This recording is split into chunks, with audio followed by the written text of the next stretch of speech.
Arteta! What a strike! What a screamer! And a fantastic goal! Arsenal back in it! And here's Limpar, lines it up, finds the net. Arsenal in front. Xhaka once again shows his commitment to Arsenal's success by making himself unavailable for the Southampton game. This is the Arsenal Vision post-match podcast. My name's Elliot Smith. You can block me on Twitter, Yankee Gunner. For God's sakes. You know what? I'm not going to redo that because much like the Arsenal, poor performance is just part and parcel of where we are together as a club, as fans, as a podcast. And I feel that that is appropriate. Maybe it is because out of my sheer depression, I have baked chocolate chip cookies this morning. That's not even a thing I do. I did it. And here's what I've realized. The reason you don't want to bake chocolate chip cookies is because then you are alone in the house with chocolate chip cookies. So I am 50% chocolate chip cookie right now, which, you know, in the moment when I was doing it was fun. But, you know, much like the Arsenal game, now I have huge regrets and depression about many decisions that were made. Here to be depressed with me about the Arsenal is Clive. You can find him on Twitter at ClivePFC. Hello, Clive. Hey, hello. And Paul, you can find him on Twitter at Pause My Pants. Hello, Pause. I'm picturing you with chocolate streaks along your cheeks like a 4-year-old who's been left alone with a tray full of hot chocolate cookies. The weird thing is, in the intervening 8 minutes between putting them in the oven and then them coming out of the oven, I managed to forget that I also had about 3 tablespoons of the cookie dough.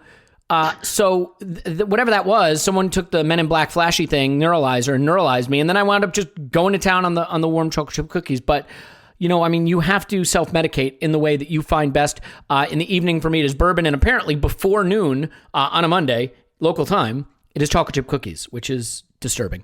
Anyway, enough about my domestication in progress. And let's talk about the, shall we say, the capitulation of our football club. Is that a segue? Felt like a segue. So, look, the one thing I don't want to do with this episode is I want to try to avoid the, sure, Arteta's doing bad and the players are bad, but it's the structure of the club that's the problem. It's the owners that are the problem. It's Edu and Vinay. Because that discussion is coming. Edu's not good enough. Vinay's not good enough. The owners aren't good enough. There's not enough oversight. There's not enough structure. Fine, I've said it. Like, it's out there and we know it. But we can't cover everything in one episode, though we may try in a 3-hour marathon. So I think there will be time to discuss how you rebuild the club structure that was so quickly torn down when Arteta arrived, much to his detriment. But let's not do that today. Let's stay focused on the football, on the players, on the coach, if that's okay with you guys. And I think we should start by just talking about how Arteta probably got what he deserved with the lineup. Paul, I'll start with you. The fact of this game is that Mikel Arteta had a chance at home against a team that's really struggling and probably can't hurt you to try to liven things up. And that, you know, if we were going to improve, I think the only real way we were going to improve was for him to find some kind of formula here with the players he has that could change the dynamic. And on Thursdays, he's been able to do that, but admittedly, it's against a level of opposition that get relegated from the championship, so it's less relevant. But like, he didn't do that. He made the one enforced change. He did stick with Granit Xhaka, which is, I mean, it's really indefensible post hoc, but I think even going into the game, he said, no, do you need to do that? Could you found another solution? And I think he got punished. He got punished because he got a first half where despite all the possession, we really very rarely threatened. And then in the second half, you know, the guy who probably shouldn't have been picked let him down and destroyed the game for him. So, I mean, do you feel that Arteta's willingness to stick with what wasn't working sort of delivered the punishment it deserved? So I'm going to keep my answer short so that you can move to Clive quickly, because my answer, I think, is going to frustrate almost everybody. Like, I struggle to know. I'm frustrated when he keeps picking these players. On the other hand, I don't, especially right now, when you look at the bench or what his options were, I kind of get it in this game. The first half was okay, but it was still poor, right? But he picked it. Willian is a frustration every time we see him now because he's just massively underperforming. Xhaka, we know what he is. I don't think beyond those two, he had a huge number of choices. I mean, he could have put Danny in or not, but we're not super pumped on Danny right now. So it kind of mostly was what it was. Now, he's been clearly working on some. He's got a very tough position right now going back just before that game. Sure, he could switch to playing the youth. It doesn't mean it fixes problems that we start playing better. They've been working on stuff and it hasn't been coming off. And it didn't come off in the first half. And yet they stuck with it. They come out at the start of the second half. They have a good 10 minutes, which sounds like a ridiculous thing to say. A club or a person, a supporter of a club trumpeting 10 minutes. But it did actually kick in. I'm not saying Xhaka was the reason why. Willian was very involved in that 10 minutes. I'm not saying he did anything. Anybody else, Reece Nelson, had he been fit, or Smith Rowe, if he'd been fit, couldn't have done. But you know, the idea that the manager walks away from these players right now, running into this series of games back to back over the holidays, I mean, I don't think it's tenable. Now, how did you get to this situation is another matter. But we had 10 minutes where, had Xhaka not right royally fucked it up for the manager, the team, maybe the whole arc, you know, a team can turn around on moments, on performances, on results. And, you know, thank you, Xhaka. Thank you for fucking blowing a hole in the bottom of the boat just when you might have thought you could see dry land. And so we had a very good 10 minutes playing good football, moving it around, movement. The idea that these players don't want to play for the manager, I think it's a much grayer topic than that. They'll want to play if they start winning. They'll want to play if they start playing better football. So here we have 10 minutes, fucking get out the bazooka, blow a hole in the bottom of the boat, and we'll never know. So that's kind of my feeling on this game. I don't know he had a huge amount of choices going into this game and with the run-up coming along, but I know almost nobody will like that view. I think it's hard for me to evaluate if we were playing better, because the hard thing for me is they were so bad. You know, I said this in the instant reaction. They felt fully prepared to play for a 0-0, in my view. Yeah. And for the first half... Can I add at the end of this? Yeah, sure. Well, sure. I would just say in the first half, I definitely felt that we did not do enough to really blow the doors off them and their sort of desire to get that 0-0. I mean, we had the one... Was the Lacazette chance in the first half, the one that was well stopped, sort of the instinctive first-time shot that was blocked? It was kind of right at the keeper. Is that a first-half shot? Yeah. That feels like that was our best chance and a reasonable one. And then look, the second half, to your point, I do think we started to cause them real problems and maybe could have gotten something were it not for Xhaka. But Clive, I mean, one of the things, you know, I asked Paul. Please. Yeah, you wanted to just put a. I was just going to quickly say, look, I agree with that. I think we were pretty mediocre in the first half, and they kind of let us have it. But it was decidedly different at the start of the second half. And I don't think I was just imagining it. And the commentators, I wrote 2 quotes at the end of 10 minutes. It was Alan Smith and the other fella. They've upped the ante, Arsenal. You sense it is a coming, as in a goal. Mm-hmm. And you could. But yeah, okay. That was it. Yeah, I mean, so look, it's hard to be positive about anything right now, and no one's in the mood for that. But I do acknowledge that in the second half, you started to see patterns of play where we pulled them out of shape a little bit and created more opportunities. I think it's sort of interesting that a couple of our best moves, ironically, came when Aubameyang shifted back to a wide position and delivered some of the best balls. He had one cutback. Was it the Lacazette shot, or actually maybe it was a Tierney shot? But Clive, I think one of the issues for me is, you know, I asked Paul about the lineup, and you know, there are many ways in which I feel the lineup let him down because it was sticking with what hasn't worked. But the one thing that I think is really interesting is, and I heard this conversation on the Arscast, well, what could he have changed? Pepe's not available. Smith Rowe is an injury concern. Are you going to play him again after playing him in the Europa League? You know, Maitland-Niles is certainly a guy who maybe could have come in the midfield instead of a Xhaka. Danny Ceballos potentially, although we've seen ourselves fail with Danny Ceballos. But for me, Clive, the issue is Alexander Lacazette is working his socks off. But he is being asked to be Kevin De Bruyne and Jack Grealish all rolled into one. I cannot believe the role that this guy is being asked to play right now. And while I think he is a good footballer, I think we are so quick to say someone is shit. He's not good enough for Arsenal at 9, but he's definitely not good enough for Arsenal at box-to-box 8/10. He's not that. And that's where I would say, you've got to give someone else that role. You have to. I mean, I don't care if it's, play Danny Ceballos in that role more, or risk Smith Rowe on less rest, or, find a role for someone who can give it to Bukayo Saka and play someone else out wide. I mean, that role is not an Alexander Lacazette role. And I'm sort of curious if you feel that the way Lacazette has been shoehorned into that now, what's developed in almost like a box-to-box attacking midfield role, is something that is a sensible move from Arteta, or an example of a bit of desperation that's just not cutting it. Well, any moves at the moment are not sensible. So can we just caveat that, right? So, but let me explain to you what I think he's trying to do. So he's playing split strikers. He's playing 1+1. He's playing one deep, one high. And if Lacazette goes all the way back to on his back pocket, then that's just him. But he's trying to play him in a 1+1 role, like almost like a 9.5 with a striker ahead. And lots of teams do this. And sometimes when you have the ball, when you haven't got the ball, you end up in a 4-4-2 shape, and you try to press them with two strikers to put them under pressure.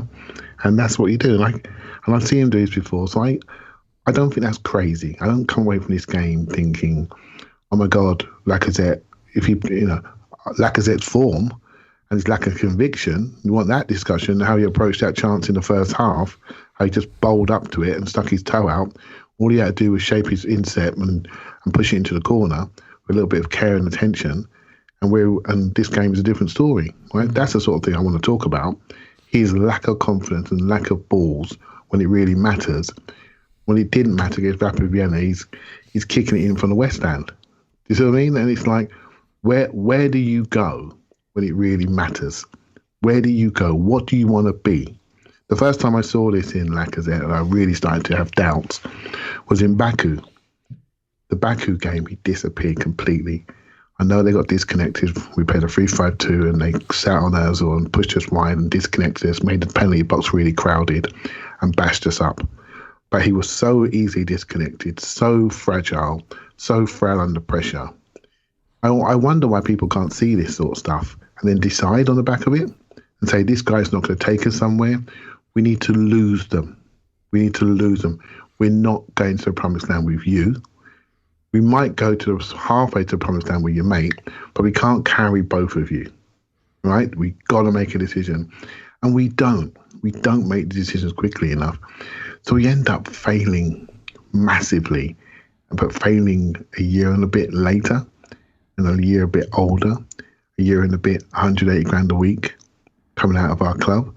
And then you start to see a much more of a squad building, squad issue, squad retention type-ish problem. Why don't we take the money when it's offered? It might be 5 mil less, but we can go again. There's always talent out there. That's the sort of thing that bothers me, Elliot. Not so much the position in this game, because you made some suggestions there.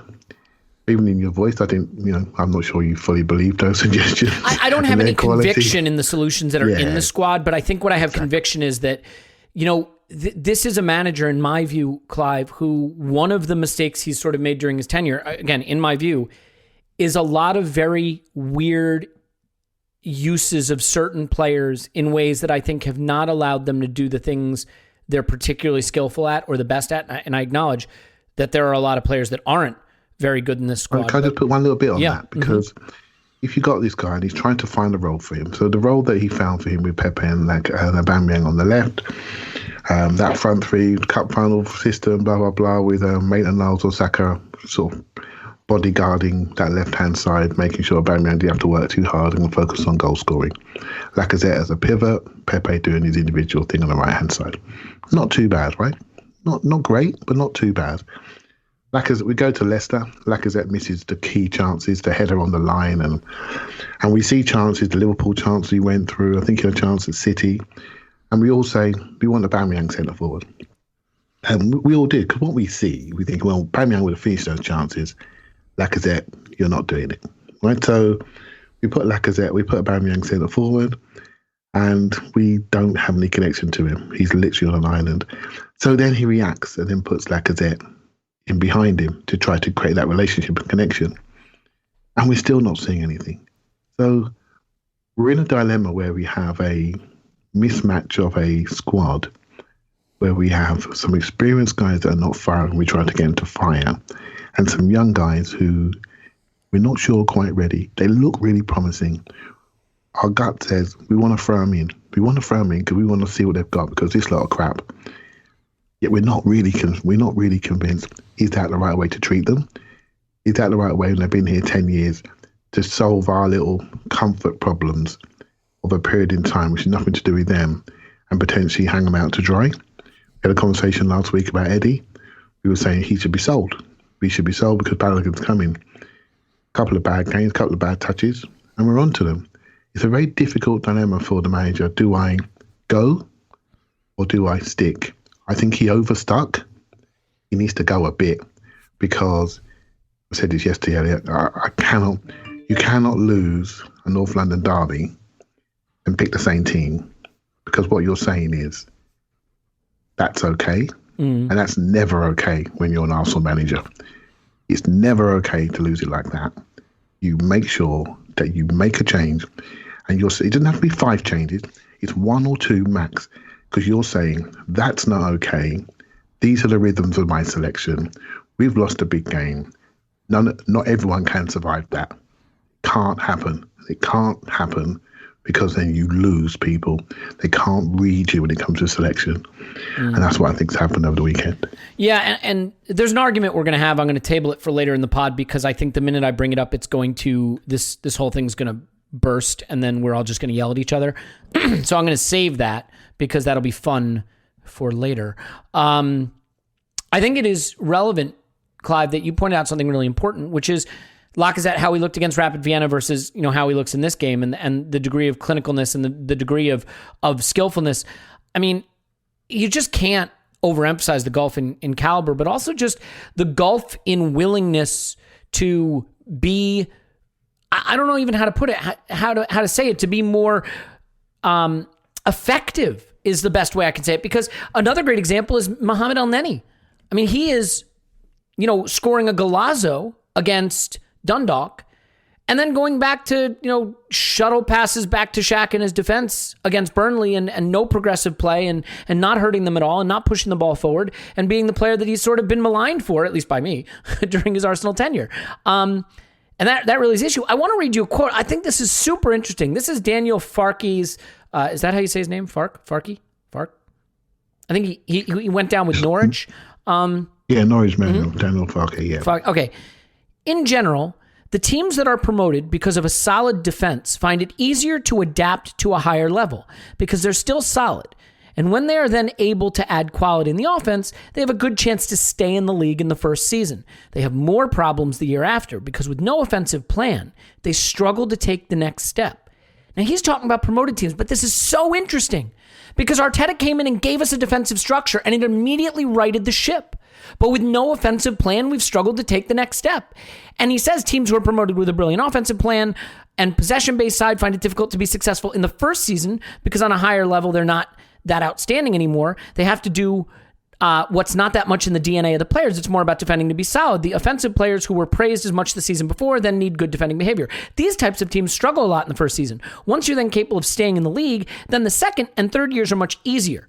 Okay, I think this is really interesting because Mikel Arteta did right the ship through a defensive structure. But as we've seen, we don't have an attacking plan. And as he's tried to add that, everything has fallen apart. Almost like a second season promoted team that's trying to layer an attack on top of a defense and is now just finding that they can't do it. Now we're doing that with a lot more talent than those teams usually are. But I thought that was interesting. And before we come on to Xhaka, and before we come on to Arteta fully, and before I make everybody mad by starting a fight, Paul, I want to ask about Willian and sort of that right-hand side. Willian now has one shot on target since he's arrived at Arsenal, which is great in the league. It's been an absolute disaster. And I mean, it's 799 minutes played, one shot on target. That comes from Statman Dave on Twitter. So that right-hand side does seem to be an issue. The corner kicks were a disaster. the overlapping play. I mean, if you look at Willian's pass map, every time it's at the byline or deeper than the penalty area, it goes back to midfield or the defense. I don't know in this game or generally. In this game, at least in the first half, I'm looking at his pass map and it's devastatingly bad. So I know he served in maybe one good cross. I know Bellerin put in one cross, the good cross, I think, for Aubameyang's header, right? I think was a Bellerin cross. But that flank is a mess. And it feels to me like a situation with Willian where he's already unusable. So I'm curious what you made of his quote unquote performance in this game and the manager's willingness to stick with him. I mean, I realize we've just invested 3 years of a lot of money in him, but it already seems failed to me. So what's your take on his performance here and, Arteta's willingness to just kind of keep persisting with a guy who doesn't seem to have anything left? Yeah, he's bad. I don't really get it. I mean, he was okay last season. I know you can fall off a cliff, but he isn't fallen off a cliff. He climbed in a dive bomber and accelerated downwards rapidly. I don't think it can just be physical. Two other clubs wanted him, right? Chelsea, who knew everything about him. I mean, you got the KGB somewhere in the background there. They got every biometric on the guy. They knew what they had. They wanted him for 2 years on good money. Spurs wanted him. They haven't been fools in the market lately. So he shouldn't be terrible. He may not be terrible, but he's playing terrible for us, whatever's going on. Maybe the rigidity of Arteta's structure, he doesn't feel shows off his game. Maybe he thinks the way Arteta wants to play makes him look bad, and yet he keeps getting picked. So it makes you think that maybe he doesn't have a huge issue with it, and Arteta doesn't have a huge issue with him. He just thinks that when the patterns of play develop, like in my rosy scenario, that this 10 minutes at the start of the second half, if this were a microcosm of the season, would have been perfect until the Xhaka moment. Struggling for 45 minutes to make things click, and then suddenly the clouds clear and a pattern of play and an understanding. Now, yes, we're up against Burnley, but I don't think they intended to come out in the second half worse than the first half. I expect they expected to come out with some actual additional energy and have a go at it. They must have had a halftime talk saying, right, as we thought, lads, Arsenal are here for the taking. They're no great shakes. One goal nicks this. So I don't think they planned to come out even more sat back in the second half. So I think that's what Arteta was hoping for. Now, maybe this was a mirage, the 10 minutes, but I think that encapsulates at least the logic of why he kept picking him, so that at some stage it would click.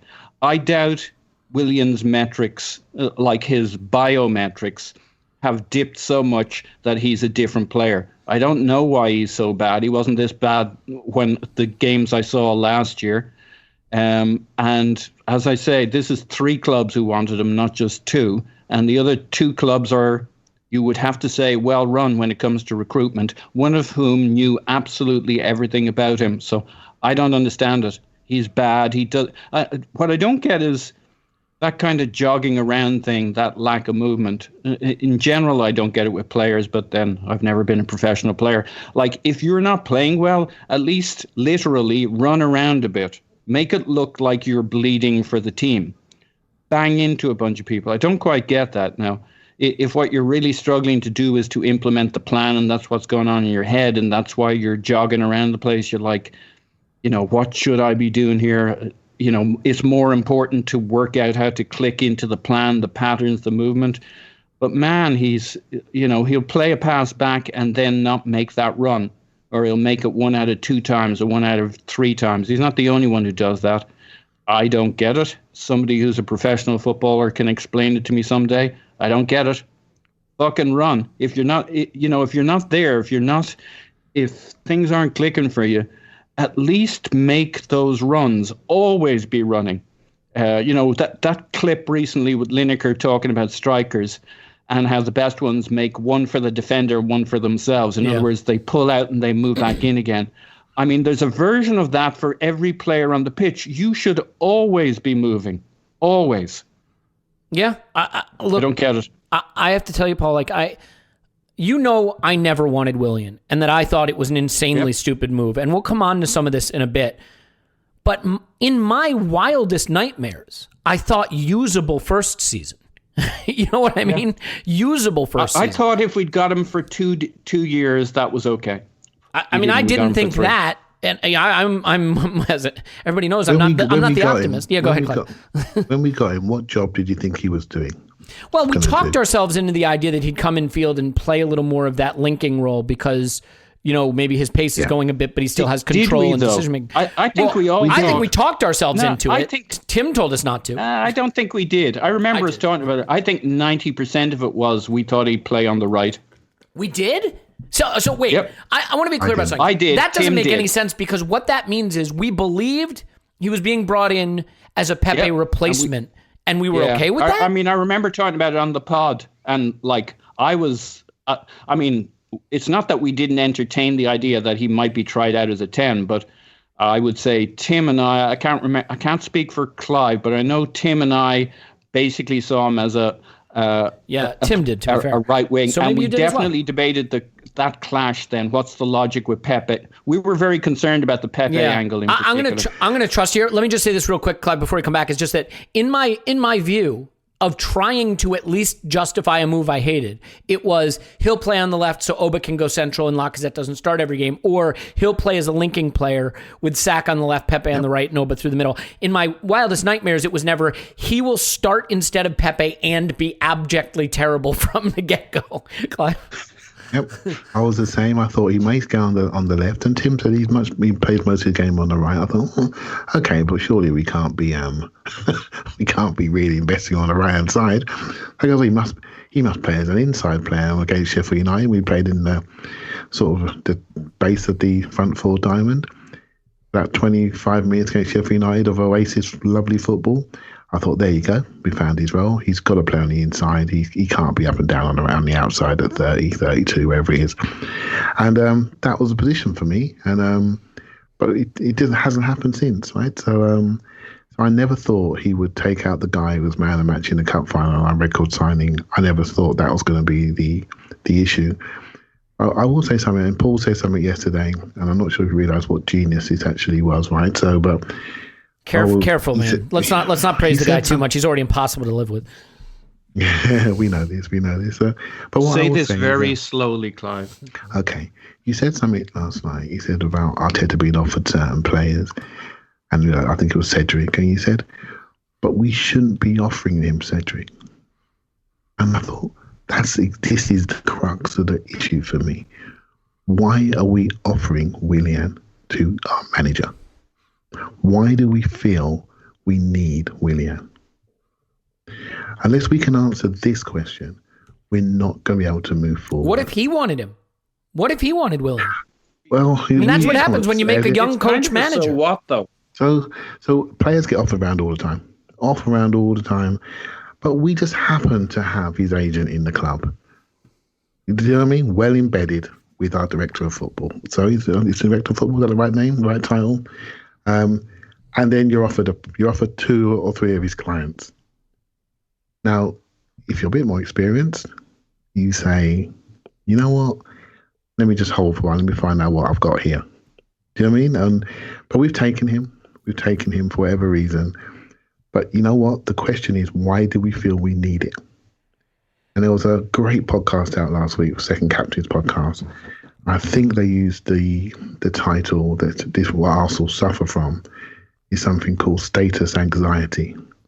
I thought that is genius. That is what we're doing when we're reaching. We're worried about our status, and these big contracts, these big players give us a full sense of identity.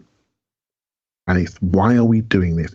We need to step back, get a full-length mirror and stand in front of it and say, this is who we are right now. We're crap. And we need to stop holding on to this Champions League thought process and having these big players. Because all that's happening is the rumours going around the game that you can make your brass at Arsenal and sit in a coffee shop in Highgate and enjoy yourself, and you don't have to play. Right? And that's what I don't like. I know we touched on culture last night, but it is massively important. how you drive that sort of culture and drive that crap out by your good decisions. I think that's spot on, Clive. I think we've a club, a technical director, a manager who are much more comfortable buying names than buying a bunch of talented 20 because they don't know what they're doing. Players. I mean, let's be clear about something. You can call it status anxiety, and I like that. And I think that's clever, and I think it's right. But it's because you don't know what you're doing. So a big agent offers you Pepe, and you spend £72 million on him.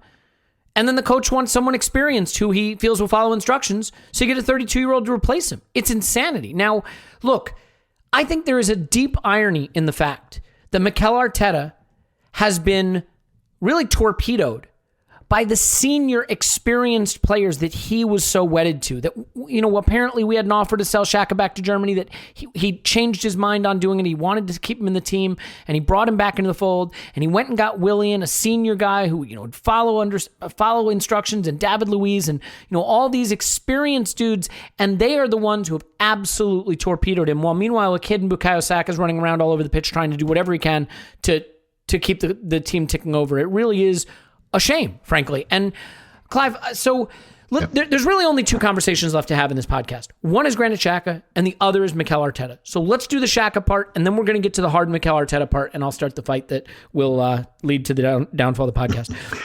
Is it an opportunity to talk a little bit about the kids? Well, I think they will naturally come into the conversation, right? Because there's a real danger, Clive, integrating kids when they have to be the savior. When there's a saying in the NFL in the United States, quarterback is the most important position, and they say when you're losing, the backup quarterback is the most popular guy in town, because there's this presumption that he'll come in and fix it. And it's one thing to have a presumption that like Pepe at 25 can come in and fix it, but when you want teenage Smith Rowe to fix it, and teenage Balogun to fix it, and teenage Aziz to fix it, and that's dangerous for them, and dangerous for the club, and dangerous for their development. But let's do the Xhaka thing, okay? Just real quick, because even real quick. Yeah. Let's just settle into it. Let's get a fork and a knife and cut this guy up and make a meal out of him, because his tenure at the club has been an absolute shambles, start to finish, in my view. And I was very much on record after the armband incident that he should never play for the club again. Clive, I don't understand the notion of leadership here. I don't understand, because everything I see this player do is about him. Whether it's, making political gestures for the national team, and you can argue whether those gestures are good or bad, or whether it's throwing the armband down for Arsenal, or getting silly yellow and red cards, the way he tackles with his arms, the way he has this fake tough guy routine. I don't see leadership on the pitch. And you can tell me he's a leader in the dressing room. I don't see leadership on the pitch. And I cannot think of a player who has been so indulged in Arsenal for the past 10 years more than Granit Xhaka, being allowed to go out there, play however he wants to play, put in abject performances, be the epitome of mediocrity, never finish in the top four, and yet an ever-present. And what he did in this game, look, I've only seen the challenge once, but from recollection, he dives in pretty aggressively. It's a pretty nasty challenge. I'm not saying it's red, but it's aggressive. And it's sort of out of the blue. And he's being pulled away from it for his own good, and then goes hand to throat to the guy. Now, the question I kind of want to ask you about this, we have 7 red cards since Arteta got here. Elneny nearly gets sent off later with a hand to the face. We're seeing a lot of breakdowns of discipline on the pitch. And I guess what I would ask you is, as much as I want to blame Xhaka here, is this endemic of a deep frustration and unhappiness playing football for Arsenal right now? The fact that so many players, Pepe headbutting to get sent off, losing his temper, Xhaka losing his temper. Has Arteta ratcheted up the sort of anger? Elneny. I mentioned the Elneny hand to the face. Has he ratcheted up the frustration levels and antagonistic levels in the team so much that this kind of stuff is a natural outcropping, or is this purely another Granit Xhaka, all about himself moment of undiscipline? It comes back to what you're allowed to do, what you're allowed to do at work, right? So was it... We can all find our Granit Xhaka moment where we think, well, maybe this is the time for him to go. Let me raise you another one, shall we? Was it Brighton at home, we were trying to get Champions League with Emery's era when he chased the guy into the corner of the area and then took him down in the box and gave away a penalty. Do you remember that one? I do. Right? Yeah, it was in like the 90th minute or something too, wasn't it? Yeah, thanks for that, Clive. Yeah, and we miss out on Champions League by 1 point. And then he goes to Baku and disappears into a wardrobe, never see him. We spoke about this yesterday.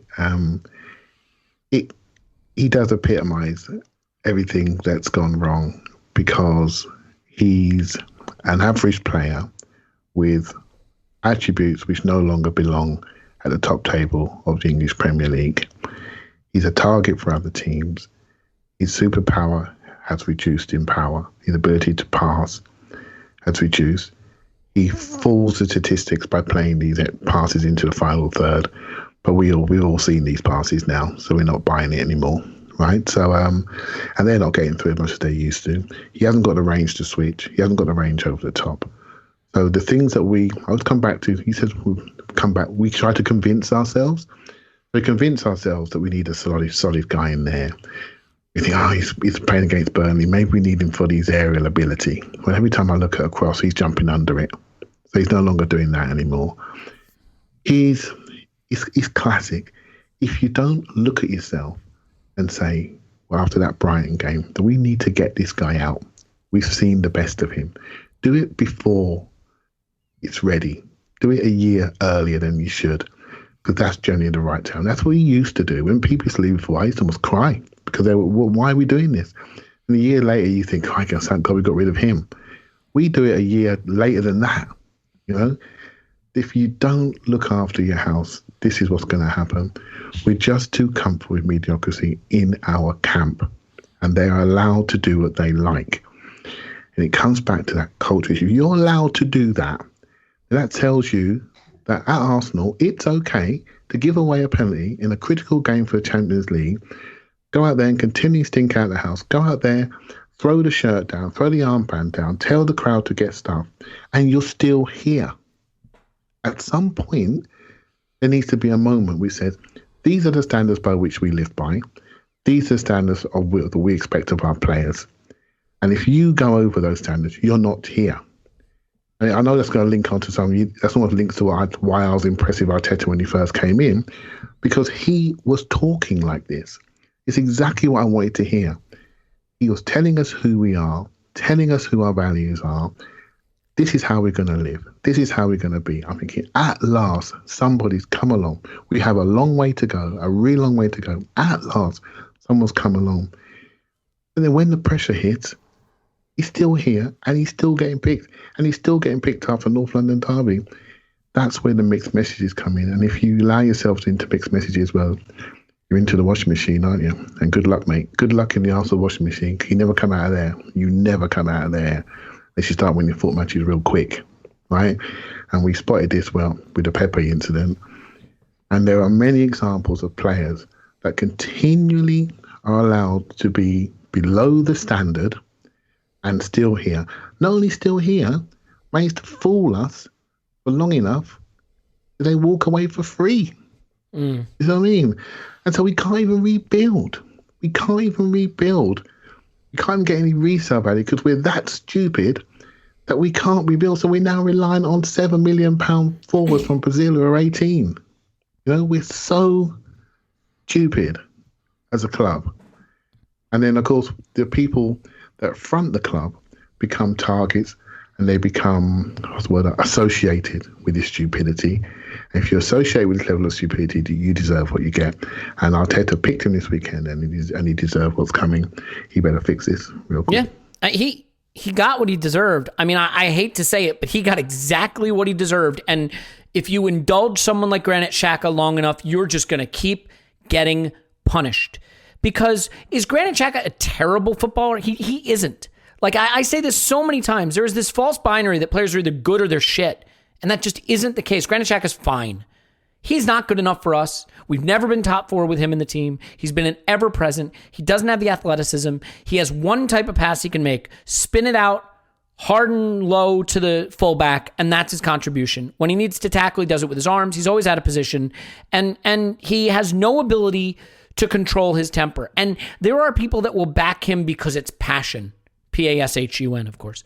But it's not passion, it's selfishness. Because it's not passion for the team. Was that tackle and subsequent throat grab something he did for the team? Of course not. Something he did for himself. He was angry, he was ready to have a day off, and he got it. The only thing he did for the team is make sure Arteta can't pick him against Southampton. Paul, I want to get your take on the Xhaka thing.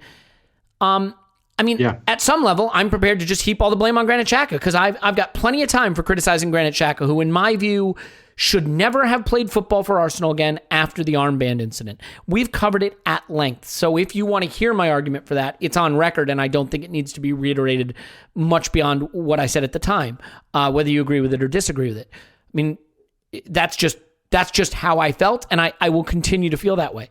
But the fact that we are picking up so many red cards, the fact that there's so much indiscipline on the pitch, Arteta had the famous quote, "We need to suffer together." And oh, by the way, he wasn't wrong. We are suffering together, let me tell you. But he has taken a very hardline approach to discipline, to training, to what he expects. And I realize these are professional footballers. Like, a lot should be expected of them. But it doesn't look like football's very fun at Arsenal. Now, winning is fun.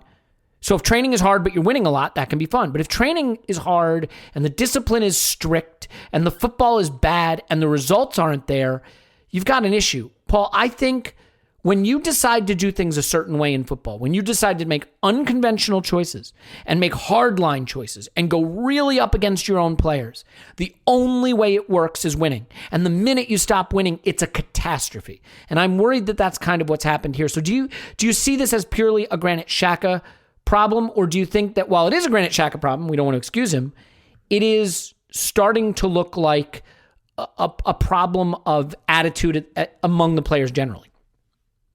I definitely think the players are under a lot of stress, and I think if you look at least a couple of the players who've had red mist moments, they're players whose position have been under stress. I mean, Xhaka has been moved from being basically first name on the midfield sheet to he knows when party is fit, it's party, and then who goes with him. So, and he's under massive criticism generally in the media right now and leading up to this. So you could imagine why the cloud of doom has been over his head. It's very reminiscent of the Emery era and how that all went toxic and how he became the lightning rod for it. So there's two in a row. And, he plays his role in that too. It's not all external forces picking on him. Part of it's just down to him. Pepe, I think, is an interesting one too, because you wouldn't associate this with him. But, he's back in the starting lineup. He's playing, but he's been under that stress of not being a favorite anymore, not being in the thinking, kind of being on the outs, a bit like Xhaka maybe feels is coming. And then in these kind of red mist moments, they lose themselves. Now, Xhaka's done it multiple times, so Pepe's done it once. El Neni's maybe done it once, and his story's a little bit different. He probably was over trying and struggling with Tarkowski to keep him under control, and just the whole stress of the situation. The massive frustration with me for Xhaka was, and I said this yesterday, forgetting whether it was a red card moment, the fact that he got into this fucking scuffle in the middle of the pitch, which we didn't think had turned into a red card, I was already livid with him for changing the momentum of a team. He should have just been fucking professional and said, I'm letting this go. Yeah. Keep speed play up, don't slow it down. Everything's going our way right now. We have them right where we want them, in theory.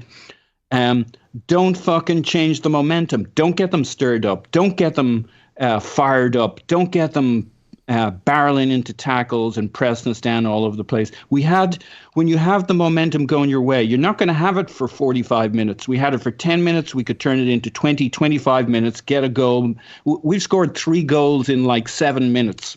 I don't know what it was against Sheffield United, but that was that moment. We could have turned this game, turn our next run of games, turn our season potentially. Okay, it's a long shot, but if you're going to turn it around, this was probably the game, and you just fucking had his meltdown.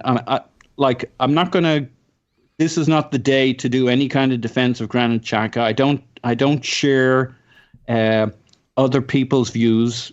Your view, Elliot, of his character and his personality. I do think he's a fucking liability, and him, Luis, Mustafi.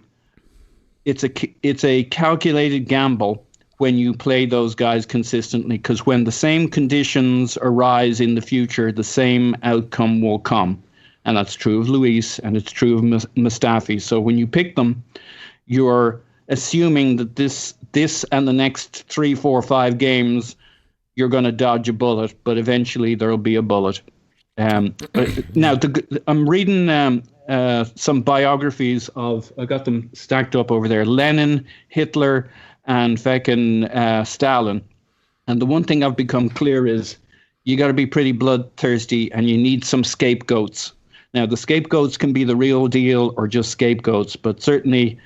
Granit, thank you for stepping up. Your time has come, right? Stalin's list of enemies, stick him right at the top. There's something we can all get around, and you don't need to debate it too far. We need a couple more. Whether you keep the manager, you lose the manager over January. Some people have to pay in blood, and thank you for promoting yourself to the top of the list, Xhaka. Hang on, I just need to cross off a Patreon idea I had. Paul's Book Club. Done. Okay. Not going to do that one. Yeah, look, the funny thing is I'm uncomfortable with the word scapegoat only because he is the bad guy. If you said to me this era of Arsenal, late Wenger, Emery, Arteta, what's the tie that binds? What's the most emblematic paragon of failure at Arsenal? It's indulging Granit Xhaka.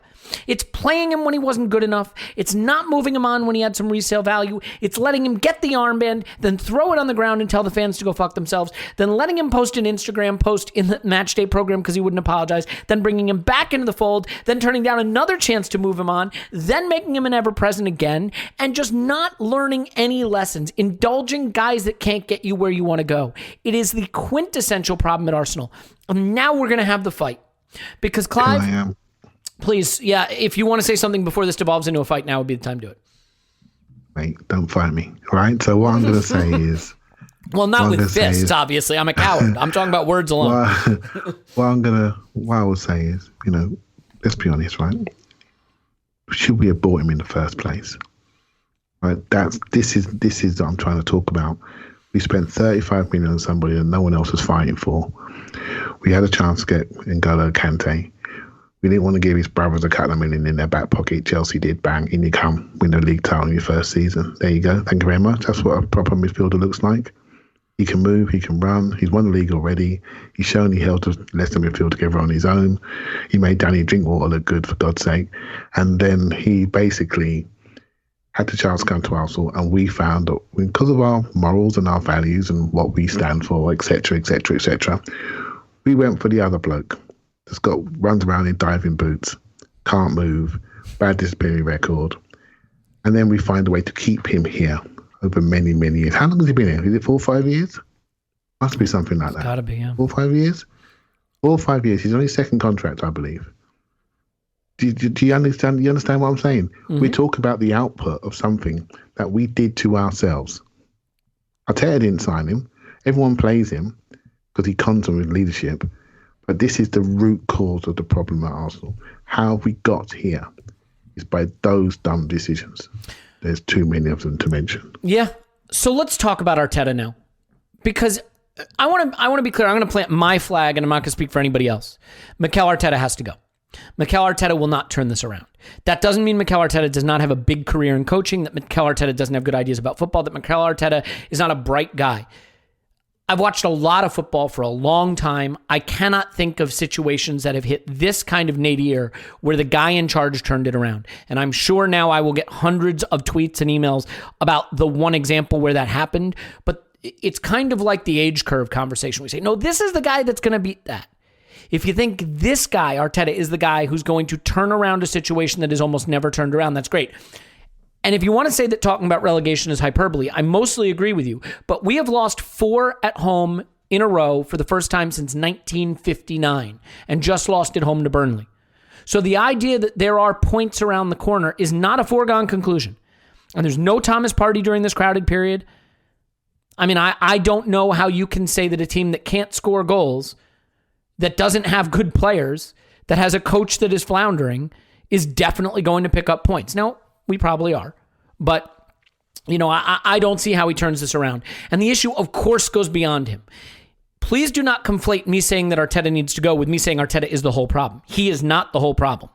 Mikel Arteta is not the whole problem. But as I said at the top of the pod, we're not going to do the Edu, Vinay, club structure thing. That's broken and has to get fixed. But for right now, we have to arrest this decline and we have to pull this back together. And that means that we have to move on from this coach, in my view.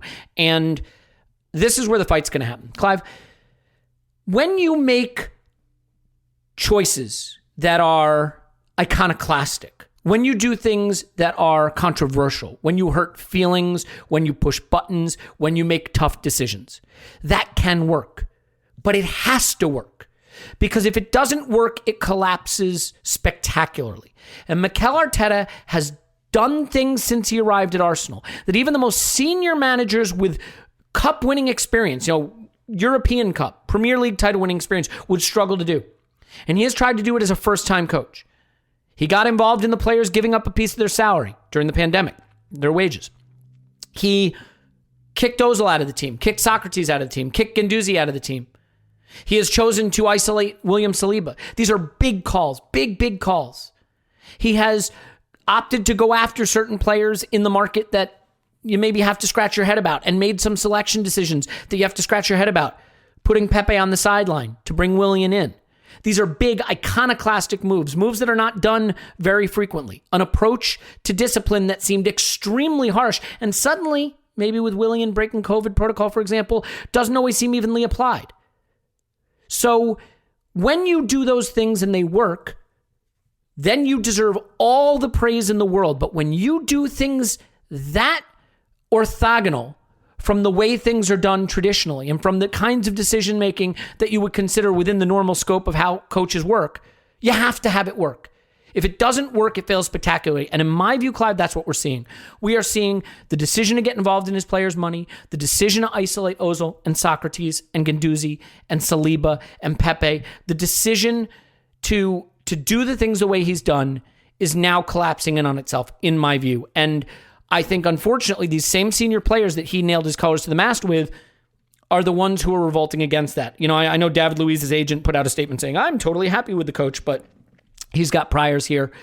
Clive, do you agree with me that these decisions, beyond just the footballing issues, but the decision to be a tough guy, to be a hard, a disciplinarian, and to go in aggressively and do things to players that aren't traditionally done, maybe initially looked like culture change, but now looks like the shovel that dug his grave? It could be, Elliot. If we lose on Wednesday, it'll be the first time in our whole history that we've lost 5 home games on the trot. So this isn't really a good time to have this conversation because results are king and no one wants to hear about these decisions because everyone's going to say, well, actually, Clive, you should play him. You should play him. Why did you do this to him? And it's just like, what's the point? What really matters is getting back on the winning path. Then we can have a proper adult discussion about the state of the club. You can't have a proper adult discussion about the state of the club when you're 1 defeat away from 5 home defeats on the trot. You just can't. Right? So anything you said there, I can say, well, yep, absolutely. That's the reason why. That is the reason why. When the next guy comes in, what do you think he will do? What do you think he'll do with this squad? I mean, I want to be clear. I think this, because I think I've said this a lot. I think the squad is bad, and I think the structure at the club is broken. And I don't think there's a manager in world football who would have us in the top 4. But there is a point where things sink below a level that you can stay with what you're doing. You know what I mean? Yeah, well, the results are telling us that. And he's very close to the edge, right? He's probably 2 games away from the edge, probably. I'm not sure. The club may decide, well, you know what? We need to, at some point, make somebody think he's going to be here longer than the players. And they may decide to stick with. I'm a bit concerned about that because of the exposure aspect we spoke to yesterday. we've not only put him in charge of something which is a very, very difficult job stroke project, we've stripped people away from him in the background and we've exposed him. And I think that's bad. And now he's starting to make not smart decisions. That doesn't sound like good English, does it? He's making dumb decisions, right? And we can all see them, and we're all dissecting them, and then we're dissecting his actions, like you've just done. We're dissecting his messages. We're dissecting his press conferences. We did this to Emery. We did this to Wenger, and we'll do it again because we're back to this is how we react. I prefer to look a bit more deeply at this sort of stuff. I'm not going to get into a fight with you over it because there's just no point. I haven't even gotten to the fight part yet. That's coming. We're sitting there with even our this was you make it nice. Our underlying last year when we won stuff, our underlying metrics we were like a mid-table team. Now our underlying metrics are exactly where we actually are. So it's even more worrying, which means this isn't a fluke. There are some teams overachieving. But we're actually exactly where we belong. I've never known that in my life. Top of the crossing charts. Yeah. I can tell you why that's happening, but it's another podcast with Ben. Maybe are we going to do a rewatch? Yeah, we are. We'll watch the second half. Okay, yep. I will tell you exactly why that's happening and where the cowards are, right? So, I'm not going to fight you, Elliot. I'm just not going to do it because it's not the right time. It's not the right time for that conversation. So you're going to have to go and rethink. Do you agree? Do you agree? And I don't want. I'm not asking you to say Arteta out or anything, but do you agree that we are approaching a level where even if it's not Arteta's fault, you have to make a change just because this has to stop. This has to get turned around. There's a bit of me that says, you know what, this can't continue. I didn't sleep last night. This can't continue. I can't start my weeks like this much longer. I'm an old man. I could go at any moment, right? So, this can't continue, right? This can't continue. And I said a couple of weeks ago. My mate Giles posted a video of Wenger saying, when you lose a couple of games, you make sure you don't lose 3. You stop the rot at all costs. And he's had some boring games to make sure we don't lose 3. But no one remembers because you stop the rot. You change momentum. You stop it. I've seen this at all levels of football. You find a way to get a point. You find a way not to lose. And he's trying so hard to win. And every time he's trying so hard to win, his players or him with bad decisions are finding a way for us to lose, to go down to 10 men. We've done it twice in the last 4 or 5 games. I mean, gee whiz, where does that come from? 7 reds since he's been here. We're lucky we're not down to 9 men yesterday. And so there's a bit of me that says, you know what, we need to do something. A bit of me that says, hold on a minute here. Hold on, Clive. Hold on a minute. We've got a bunch of donuts in our squad. Are they good enough to stop this guy? Is this the right guy? Not sure at this moment in time. But I damn well know they're not the right players. Nope. I'm absolutely convinced about that. I've been saying, my phrase, I've been saying for 2 years now, I can see these players. And I had to shut my mouth when we won the cup because I'm thinking, crikey, I didn't think they could be that good. I didn't think they could get to those levels. And he did that. I wanted to blow this lot up 2 years ago. I could see it coming, blow this lot up. They're not good enough. They don't move well. They're not modern. There are teams around us that are buying modern two-way players that can move, that can pass, that can travel, that can dribble. And we've got a bunch of passing, slow, non-running, non-two-way players.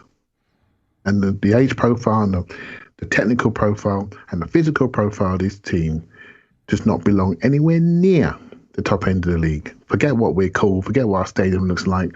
Forget what our training ground looks like. Forget how many classy things we send out on Twitter. It don't mean shit. It's about your football team that you put on grass. And we've been putting a bad football team on grass for about 4 or 5 years now. And not only that, we haven't got the bollocks to rip them apart. Yep. And now they're feeling emboldened in that dressing room and they're chinning manager after manager. They're doing it right in front of us. And they're shit. They are not Chelsea 2012. No, they're not. Crap. They're crap players, and they really annoy me sometimes. They really annoy me. Yes, the manager shouldn't have chosen Xhaka, and yes, the manager should not select Willian. You know what? The next manager, Elliot, will sit in 2 years' time, And we'll be saying, you know what? Why is he picking him? Why is he picking him? Why don't he change systems? That's just fandom. That's going to happen. Sure. But how we've got here is far more concerning.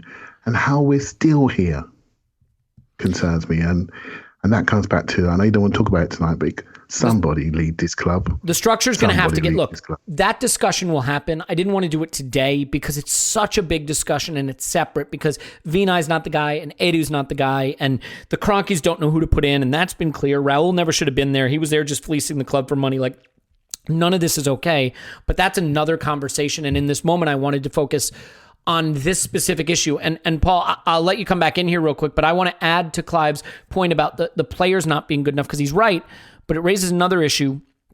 And it's the one that I think will ruffle feathers, unfortunately, but I feel like I got to say it. So why don't you add the point you're going to make there, and then I will push this conversation into the most uncomfortable area. Yeah, sure. I know this pod is not about the rest of the structure, but I don't know how we can't at least, Clive has talked about it. I want to say my little bit on it. What they need to do, we talk like we have some say in this, some control. Okay. So I don't know that we have a little bit of supporters, but if we're going to think about this like we actually have a wand we can wave, we can command them to replace the manager or whatever. No, you're not replacing the manager till you appoint a czar of football. Oh, actually, that might come straight from my Lenin and Stalin biographies. Not for the book club. Oops. I was wondering where that phrase came from. But, put somebody above those guys, a Ralph Rangnick kind of guy. Find the best guy we can get in football who will take a medium long-term view. The problem with hiring a manager now is what we've demonstrated is our manager is standing in the middle of a minefield and he's got no map to work his way out of it. And sure, you can swap managers, but you're putting him in the middle of a minefield. You then own that manager for 3 years. He starts shaking up your squad. You better know what you're doing. You're about to cost yourself 20 million or something on getting rid of Arteta, signing up for another 20 million for the next guy. He's not the guy you're going to want for 2 or 3 years because the guy you get right now in this mess is not going to be the guy you would want if you had next summer. So don't fucking do that. And what's more, the fans will settle down if they think the club has stepped up to what the real problem is. So appoint a real czar of football, a true director of football with a vision. Leave them with their titles, but put Arteta back to being a coach with somebody to guide him and to tell him, no, you don't want to do that. Whatever about, Ozo Guendouzi, that's settled law. But the next thing that comes along, you have a czar of football who says, actually, Mikel, I hear where you're coming from. Here's how I'd finesse this situation. He steps in, gets control of our transfer dealings, our plan, our vision. The fans will settle down. We'll make a decision on Arteta. I don't mind if we make a decision on him in January, but before you do that, I'd take the keys away from everybody, from the fans, from the club, from everybody, and say, no further till you work out who's setting the vision of this club. Because that's somebody we should be able to get right now. A director of football at another club can change at any time, right? He's not in the middle of a season. He's not. It doesn't matter when he comes into our club. He can come in when it's a mess. That's probably the best time for a director of football to come in, right? He's at the bottom. He can pick it up. He has a risk to rewrite the vision and the plan for the club. He's the strongest hand. That's not the strongest hand to bring in a manager. It's a fucking disaster. We're not getting Pochettino in January with this mess, this minefield, saying, we blew up our last 3 managers with this squad. Would you like to have a shot at it, Mr. Super Talented Manager? And by the way, we have no plan. Yeah, we have no plan. So forget all this other shit, right? Forget the season. Forget the manager discussion. I know we're about to come back to the manager discussion, and I'm not against assessing him because I think it's very legitimate to say, is it time to replace him? I'm not quite there yet, but I can't really argue with anybody who is there yet. And if you do it just based on facts, stats, trends, statistics, like he's due. But I just don't think that's necessarily. I'd take that away from Arsenal Football Club. Man up, root cause analysis here. What's the real problem here? And the real problem is the crankies have left a fucking mess in London, and they need to appoint somebody we can all get behind of that has a football vision and a plan and has proven at this kind of club with this kind of problem that he knows how to take them forward. Yeah. Find the best guy in world football who'll come to us. I couldn't agree more. And still think on a 41-point pace in the league after a year of results and underlying metrics this bad, you may be at a situation, especially given that you made Arteta manager, and to do what you're suggesting, Paul, would require him to probably get a demotion anyway. You may not have a choice but to move on. Clive, quick rejoinder to that before I touch on everybody's favorite subject. I think we've. I wasn't always here, Elliot, to be honest. When we made the manager, I thought, so what? That's a stylistic thing. But actually, it's more than that. It's an organisational thing, and I think we've probably over-promoted both him and Edu by keeping them where they were, or defining Edu's role to be like the South American guy. We could have put a European guy on top of them, and we could have had a great triangle there of somebody older and two young people making their way in the game. It sort of makes sense. You create a protective state over your young talent. And what we've done, we've given the young talent to the keys to the car, and at the moment they're driving into the wall, and suddenly they're looking a little bit too young, a little bit vulnerable. And so if they come out of this, great, but we're now losing confidence in them, and we know we're coming to a major rebuild. The biggest rebuild in our history. And actually, the job at the moment looks really clear. The next steps are so obvious because contractually they're staring us in the face. We're hoping the world will come back to normal in the summer-ish, and there'll be a marketplace. There'll be hopefully people in the grounds in the autumn, and so we're going to have secure revenues. People can speculate. There could be a market to get some of the squatters out of the club. But there was a moment a couple of years ago, actually, when we went for Monchi. Remember Monchi was now at Seville? And he turned us down. He went to Sevilla. I looked at the Champions League draw today. Sevilla in it. They won the Europa League last year. Monchi was being chaired by his players. He brought in 9 new signings, changed that club into a Champions League club within 1 year. We pivoted away from Monchi. Not sure what happened. Maybe with Raul, and maybe, I'm not sure if Emery's at the club now. I think he was. Maybe that could have been a godsend. I'm not too sure. That guy is one of the top guys. We couldn't get him. That's a massive red flag. We could not get him. He went to Seville. Right? And we're not talking a monster club. We went to Seville. And he's there doing what we want to do. He's rebuilt the club. He's rebuilt the playing staff. They're in the Champions League. They're in the Champions League last 16 today. And we're sitting here with Edu, and we have no track record in Europe. 0. And we're making among the dumbest decisions routinely of any big club I've watched in the last high risk decisions, Elliot. You know what I mean? Really expensive, high risk. Bad leaning into age, leaning into experience, asset destruction left and right, destroying the value of young assets, investing heavily in overage players. And this sort of leads me, though, to where Mikel Arteta, I think, has made his life more difficult. Sometimes in life, you have to find other solutions. To a hammer, everything is a nail. To a hammer, everything is a nail. And Mikel Arteta right now sees everything as a nail that needs to be hammered down. But it can't only be hammers and nails. And the way he has handled his personnel situations gets talked about as culture, but in my view, it is just lack of imagination. Matteo Guendouzi is a see you next Tuesday. Mesut Ozil might be a see you next Tuesday. They get paid by Arsenal Football Club to play football, and they can play football, and they could have helped this club. Mikel Arteta decided that we are better without them. That's a big call. And if you make that call, it has to help the club. That's the only way you get judged as a coach, as a manager. If you make a big call, it has to make you better. You can say it made the culture better. Did it? We're 15th. We're on 41-point pace. He made that call and we got worse. So I can say it was the wrong call. Because against Burnley, if Guendouzi's playing instead of Xhaka and Ozil's playing the Lacazette role, we win the game. Not because they're world beaters. They're just better than what we have. William Saliba was 30 million pounds. Now he's on social media popping off that he's frozen out. That's a big call. If you make that call, it has to make you better. It doesn't make us better.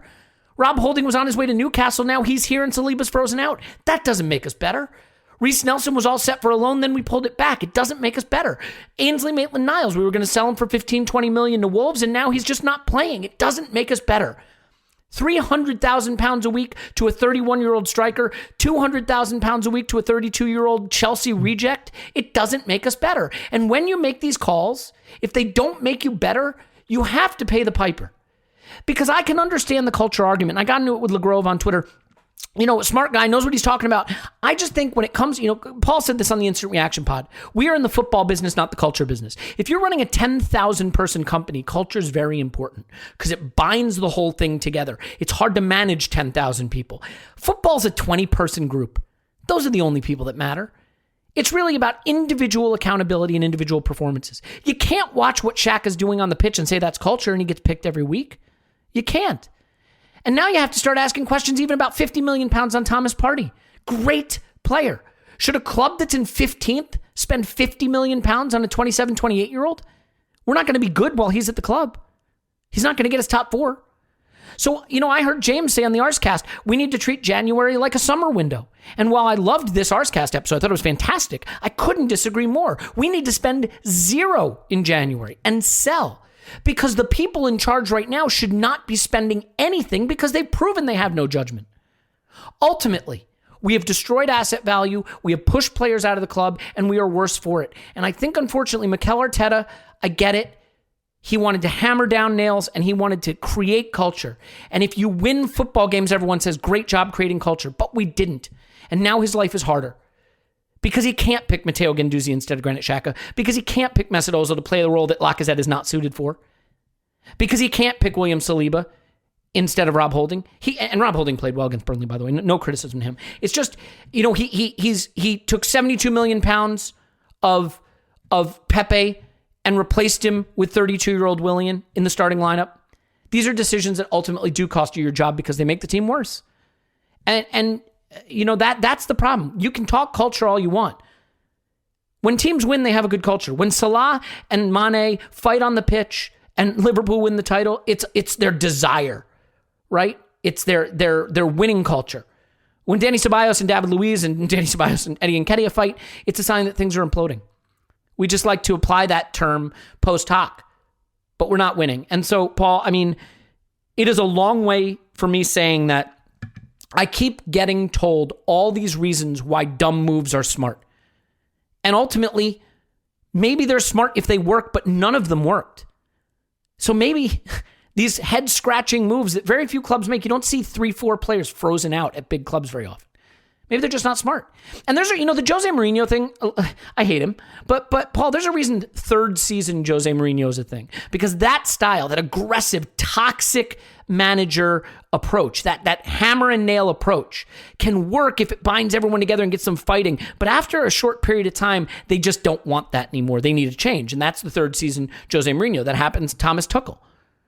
I just wonder if maybe it's happening very, very quickly with Arteta because we don't have the talent for it to work even to begin with. So I've said a lot of things there, but do you think it is fair to suggest that all of these sort of iconoclastic decisions, these big, bold decisions that at the time were maybe hailed as a culture change, have in fact been what they kind of looked like from the beginning, which is making his life harder. And they've made his life harder to the point that now the team just can't overcome it.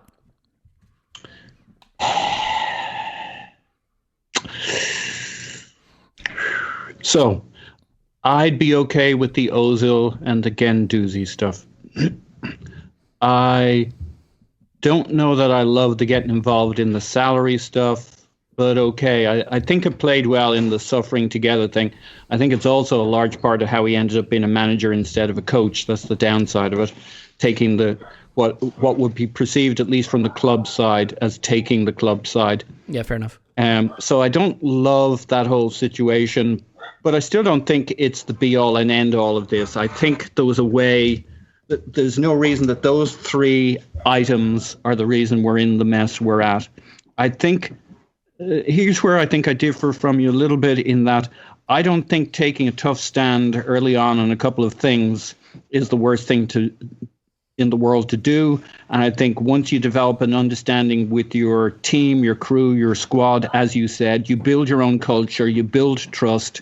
You don't have to lay down the law. Not everybody who ends up killing somebody needs to be executed, right? There are degrees of crimes.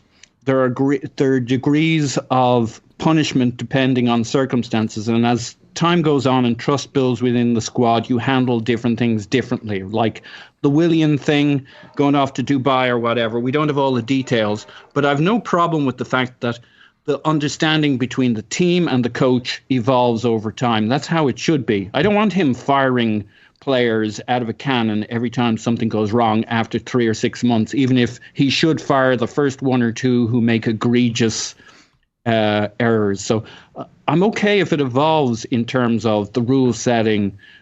What some people might see as inconsistency, I would expect it to change over time as the core team has settled in. They've developed trust among each other. So I agree with you on when you're agreeing with me on the culture topic. I think culture is like massively important. I'd reframe it like this, having thought about it since yesterday.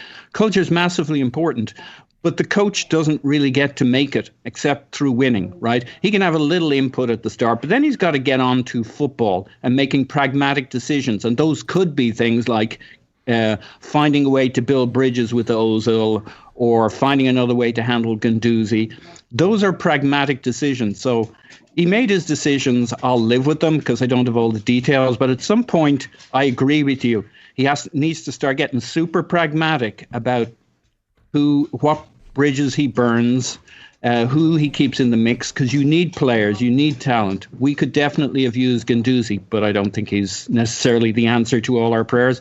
No, we could have used Ozil, but I fully we have 3+ managers, 3.5 managers who in somewhere or other will talk about the challenges of managing Ozil. Absolutely. And 2.5 decided better off without than with.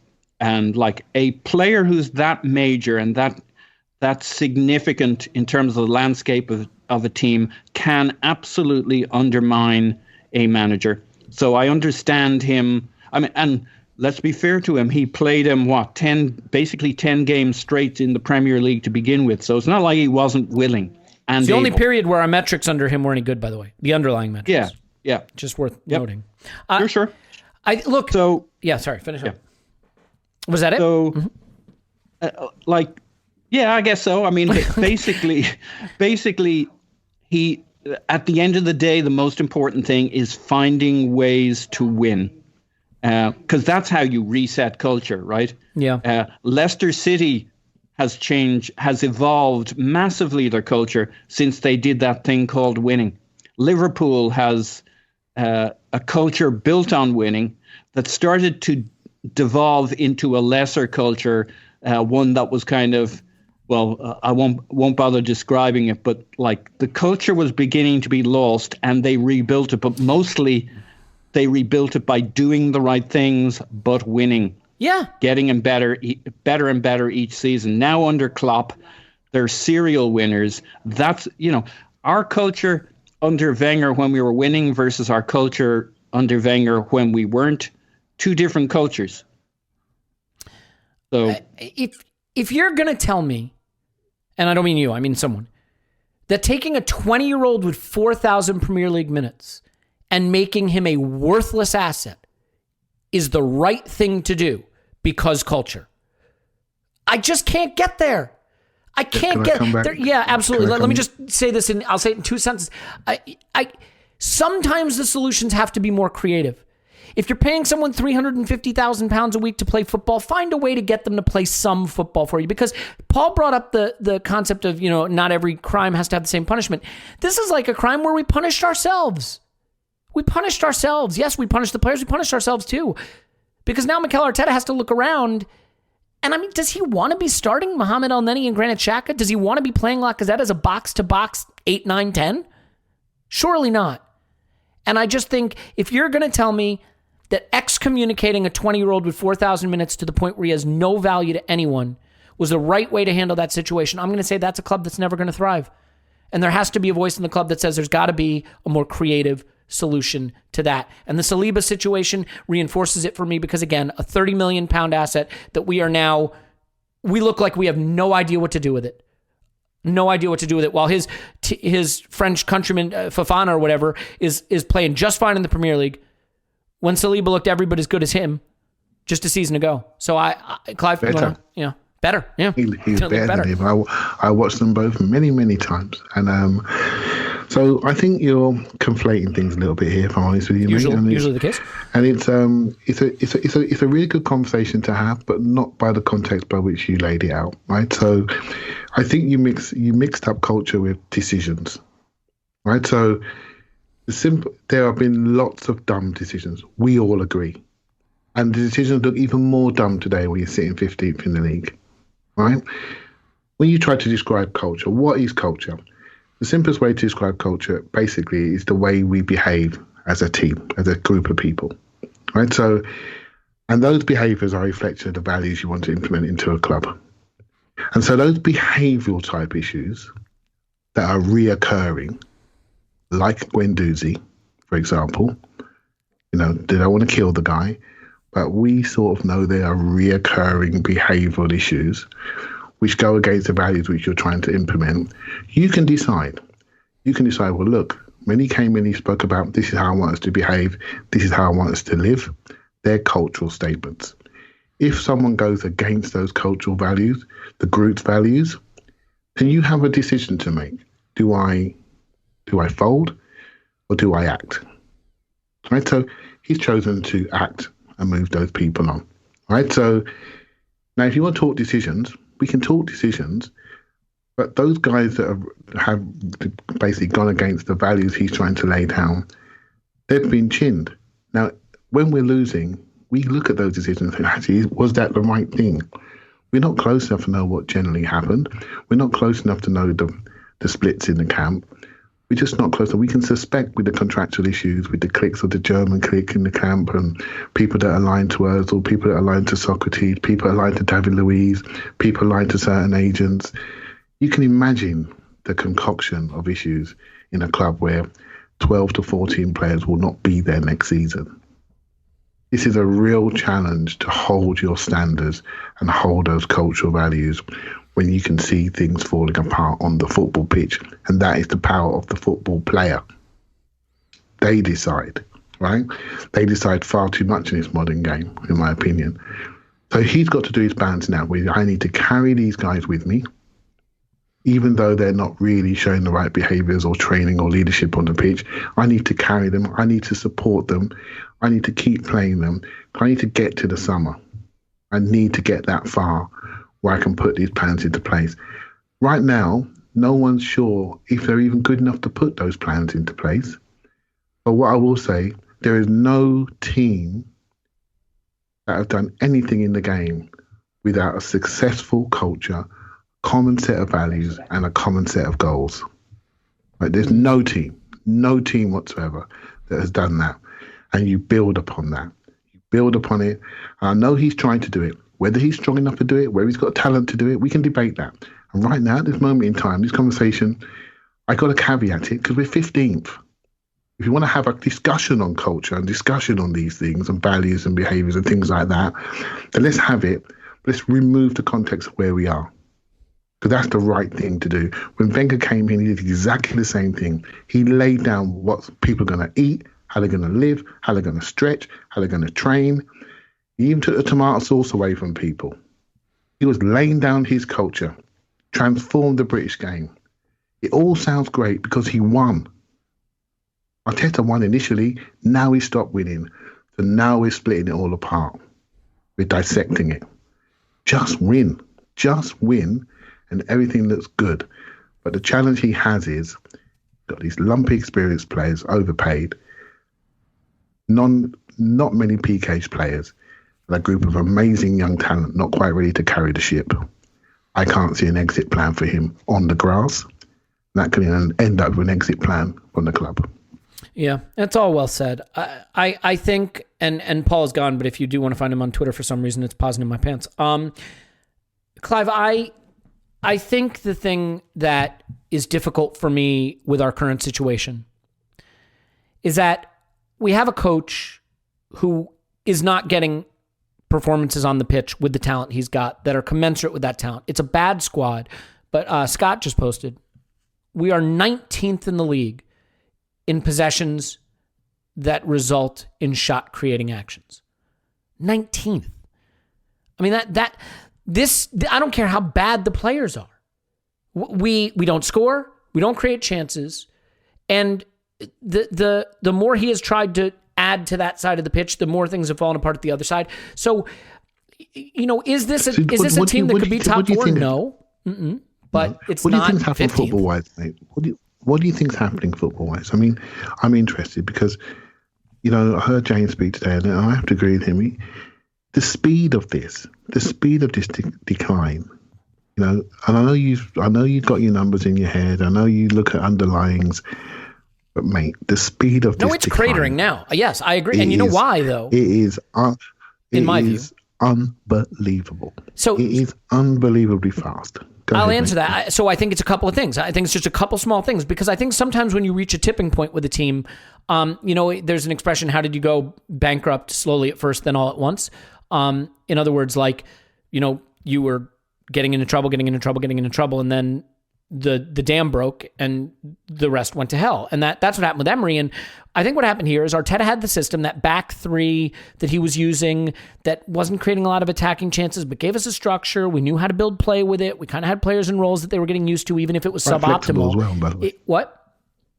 And what? Sorry? It's quite flexible as well. Yeah. No, don't get me wrong. It wasn't back garbage. Three, that went to a back four, that put three in midfield when we needed it, but went to 5 channels defensive when we needed it. And so it had a lot of flexibility. I liked it, as you know. I know. But hey. So this is my point, right? So that kind of worked. It kind of did. I don't think it worked as well as it could have, but it kind of worked. The metrics would tell you it wasn't sustainable at a level we wanted to be at, but it was solidly mid-table. And then to try to get us to where he knew we needed to go, he abandoned that system.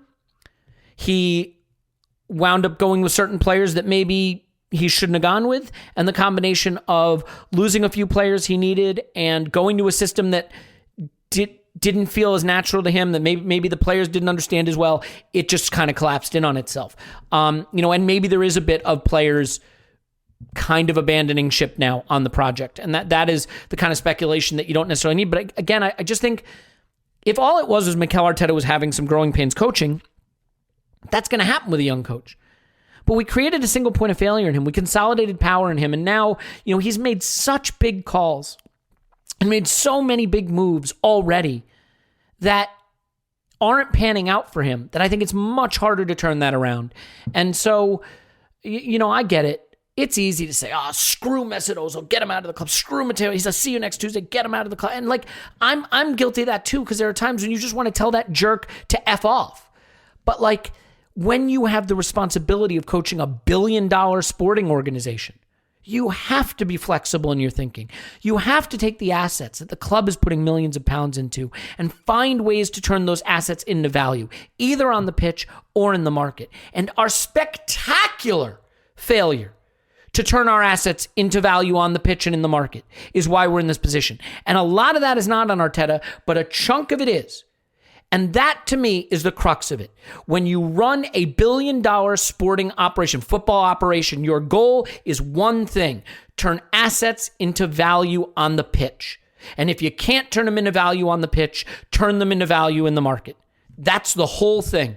And no club in England right now is as spectacularly destroying the value of assets like Arsenal. And that has to be arrested immediately.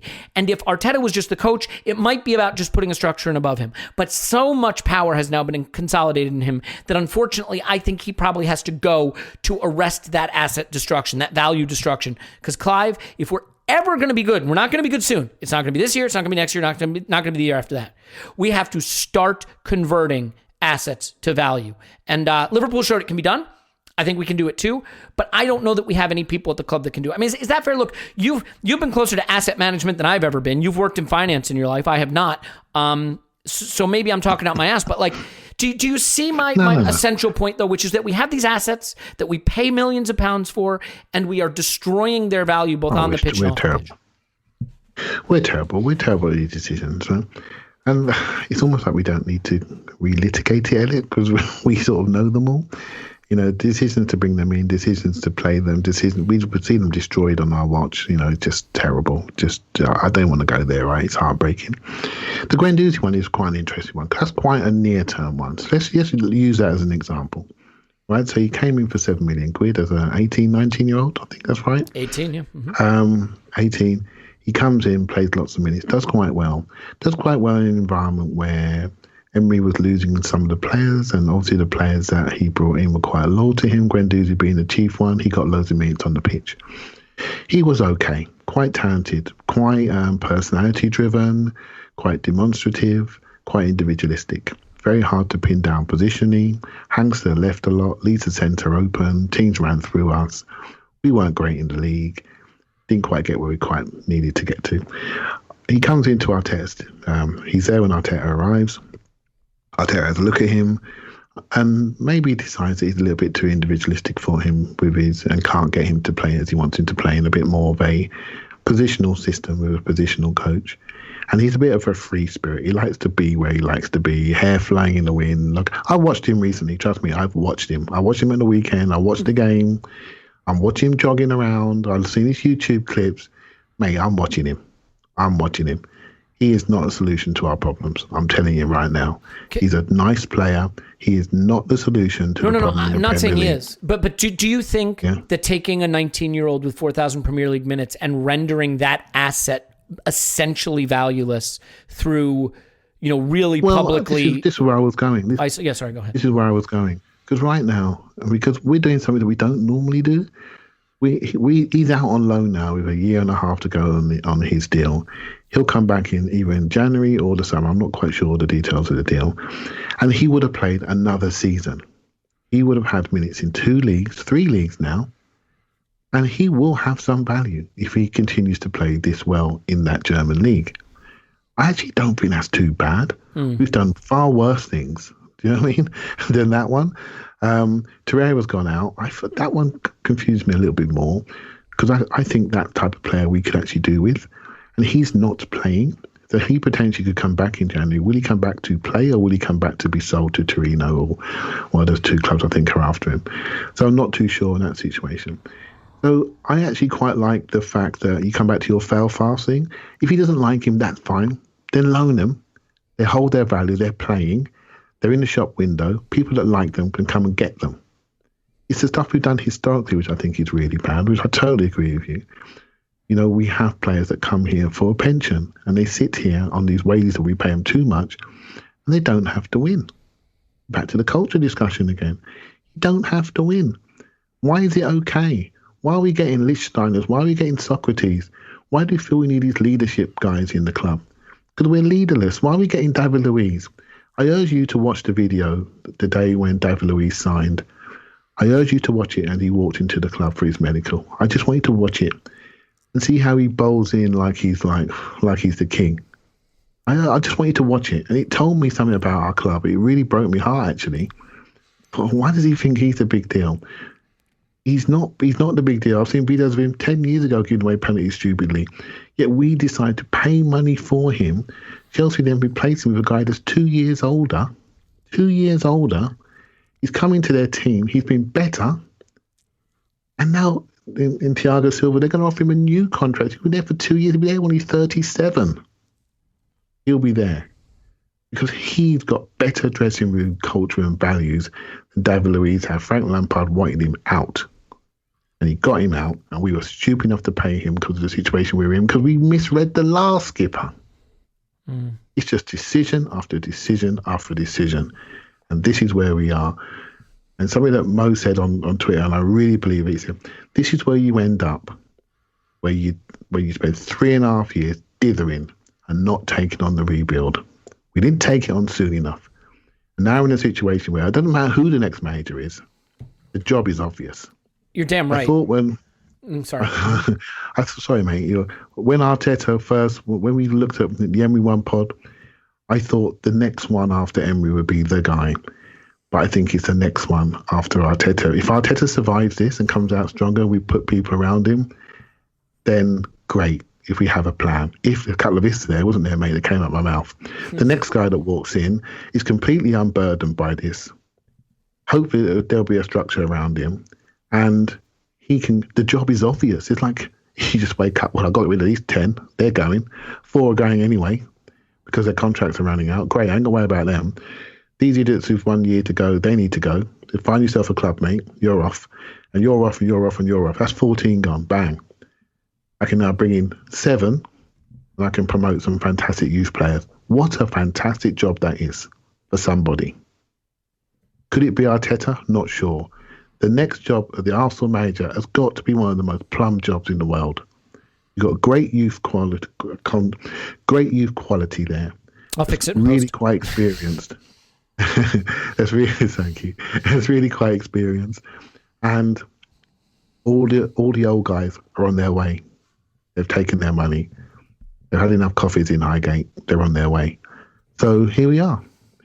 So it's tough, mate. It's tough, but the next steps are so obvious.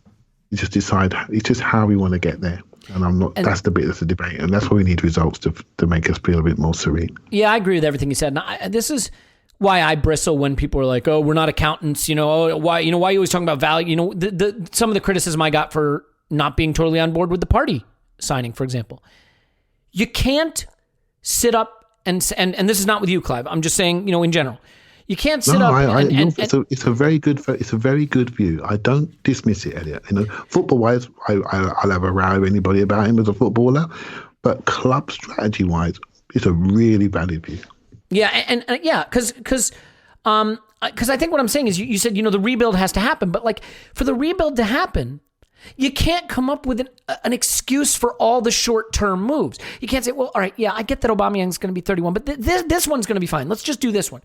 Okay, I realize Partey's expensive and he's mid-prime, but he'll make us better, and we need that. Okay, well, I realize Willian is 32, but we'll get one good year out of him where he'll push us to top 4, so that one's probably okay. Hey, Cedric, he's not that expensive, and it's a backup. Pablo Marie, we need a left side. The problem is every move can be justified. All of them. Every move, from isolating Ozil and Guendouzi to getting Cedric and Marie and re-signing Aubameyang and bringing in Willian, they can all be justified. But we're here for a reason, and the reason I believe we're here is because we've been justifying too many of these things. As Clive pointed out, as he said earlier, status anxiety. The fact is, as fans, we want our club to be great. So we will come up with justifications for dumb moves because it's better than just having to admit we're dumb. I get that. But you know what? The medicine is bitter, but it has to be taken. 31-year-old strikers shouldn't be on $300,000 a week at clubs that are mid-table. They just shouldn't. It's a bad move. It's not going to get you where you want to go. And 32-year-old wingers on 150, 200, 100, whatever it is, $1,000 a week shouldn't be brought in a position with a guy who's just entering his prime, who you paid £72 million for. These moves aren't defensible. They're not defensible. And so we now have these problems. And the difference? You can hire and fire a coach. You can.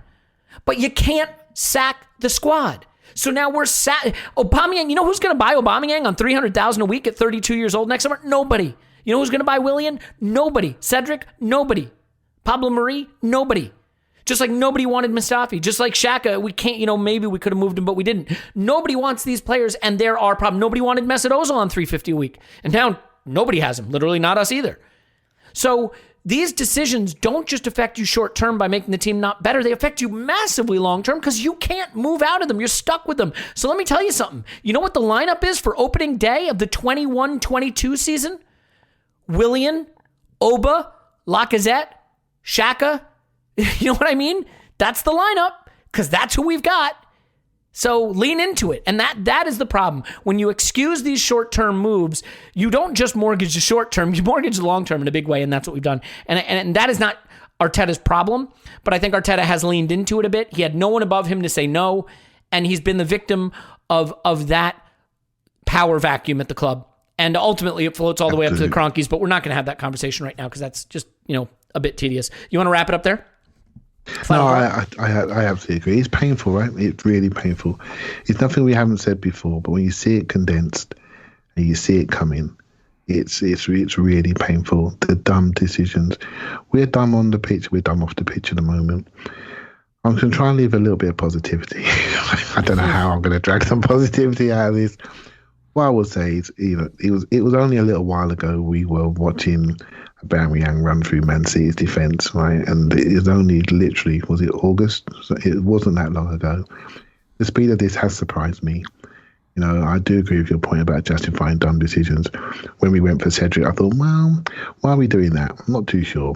But he can play left back and right back. So that's maybe quite smart, because we can lose Kolasinac and then we've got his cover there already for zero cost. That's a smart decision. But Kolasinac is still here on 150 grand a week. So it's not smart. You see what I mean? And so we just keep stacking this stuff up. And now we got somebody there in Cedric blocking off Maitland-Niles. He's looking. It's just dumb. We need to stop being dumb. We need to stop being dumb. We need to stop being dumb. We need to start thinking. And I can't expect anyone to be confident that some of these very same people, though we've fired everybody apart from the last couple, some of these very same people are the right people to take us forward in a more intelligent way. I want to believe it. I really do. I want to believe there's a plan. I want to believe that these guys are super talented. The only sprinkles of hope we have are some of the signings around Martinelli, Gabriel, and Partey from the playing side of things. Though I take your point that in 3 years' time, when we could be good, will he still be good? I think he will, but I take your point. Tierney, there's a few there. We can build around. Oh yeah, it's not all of them are terrible. Like the Gabriel signing looks like one of the shrewdest we've made in a decade, certainly. Yeah, we're not bereft, and so we just need to make a few more intelligent decisions in a row, and do what you've been talking about, Elliot, and what we said a couple of years ago. Blow this stuff up real quick, and don't worry about the pain. Don't worry about your status. Just do it.